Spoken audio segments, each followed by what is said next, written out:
كوافير الاصدقاء، اقدم كوافير في شارع احمد عرابي. النهارده معانا ان شاء الله اللي هو بتاع الحاج محمد علي الله يرحمه. النهارده معانا لقاء مع احد اولاده الحاج علي.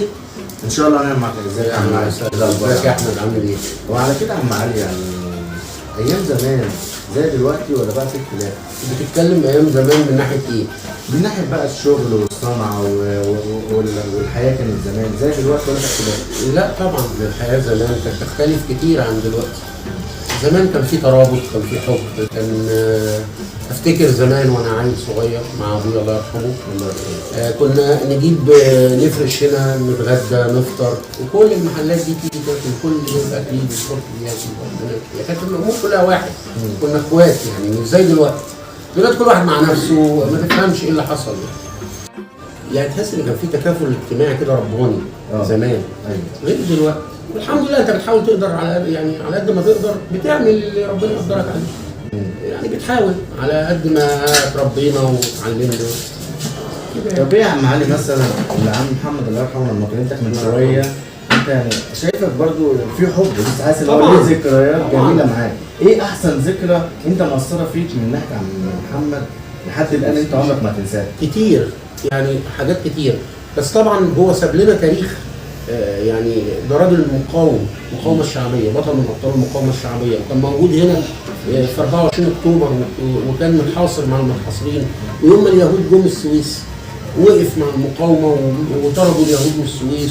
الحاجات دي معلمه فيا يعني كابن بيبص لابوه انه رمز، انه حاجه كبيره، ان الراجل ده شاف مواجهات مع، يعني الراجل ده شاف حاجات مع العدو، يعني يقاتل يا مقتول، يا يقتله يا يقتله. فاكيد الراجل ده مر بتجارب يعني مش سهله. ودافع عن ارض الوطن السويس، ودافع عن مصر كلها، هو وزمايله طبعا الله يرحمه. يعني هو حتى بس رحل على حياه بس سيرته الجميله طبعا هو في مكان احسن مننا الحمد لله. بس السيره الجميله اللي حضرتك بتبقى موجوده الحمد لله الحمد لله. وخد بالك يا احمد، انا عايز اقول حاجه، السيره والله احسن حاجه، لان هي دي اخر يعني الحاجه الوحيده اللي بتفضل. السيره كويسه، السيره كويسه، الماده بتروح، كل حاجه بتروح، لكن هتفضل السيره. هل انت كنت كويس؟ هل انت كنت وحش؟ هل ابوك كان كويس؟ هل ابوك كان، هي كده، هي كده. والحمد لله رب العالمين، احنا بنحمد ربنا ان محمد علي ده الله يرحمه وابونا. الله يرحمه. ماشي يا عم علي، احنا والله خدنا من وقتك كده حتى كمان انت والله شغال. الاساس نفسه مش سليم. صدقني لو البيت اساسه سليم، الابن هيطلع بيحترم ابوه ويحترم امه ويحترم الكبير ويحترم صاحب ابوه.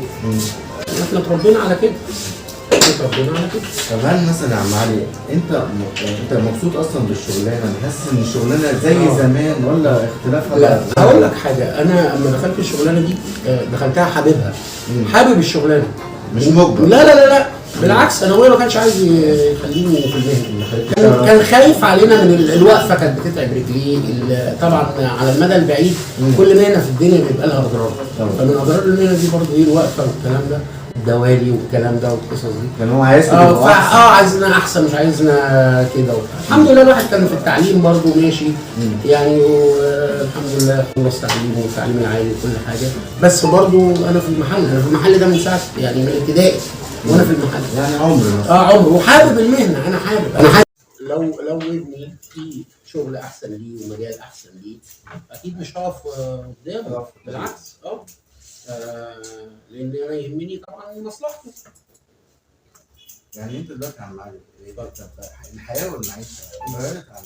اكيد يا احمد، اكيد اتغيرت كتير. بص زمان كان في يعني ايه ترابط، في ألفة، في جيران بيبعتوا لبعض طبق محشي، طبق بطاطس، طبق مش عارف. دلوقتي الحاجات دي انقرضت. ما تعرفش بقى انقرضت ليه؟ هل الناس الكبيره لما ماتت ما بقاش في حد يتواصل بالحاجات دي او يعمل الحاجات دي؟ ابتدى الشباب الجديد ما بيبصش للحاجات، مع ان الحاجات دي كانت هي اساس الترابط.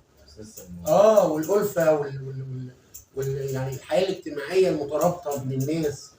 دلوقتي كل واحد ما تعرفش جارك عنده اكل ولا ما عندوش دلوقتي، للاسف يعني. ده الواحد يعني حزين على اللي احنا وصلنا كده، بس خلاص يعني انت بتحاول تعمل. والله برضه على الطلاق هنشوفك، احنا كنا دخلنا عم علي وانت برضه كنت شغال. لا ولا حتى المحل الناس برضه موجوده ولا حاجه يعني، ممكن ده ده مكانك برضه- وانت اخونا يا احمد وانت راجل محترم. يعني والله يا عم علي، عم محمد سبته والله، حتى لما سالنا قبل ما نيجي نعمل اللقاء ده والناس كلها والله بتقول احسن الكلام مع الحمد لله الحمد لله يعني عايشين عليه والله يا احمد. الحمد لله الحمد لله، ربنا يرحمه ويغفر له. واحنا والله شكرا. ربنا يخليك يا احمد، شكرا جدا، ربنا يخليك.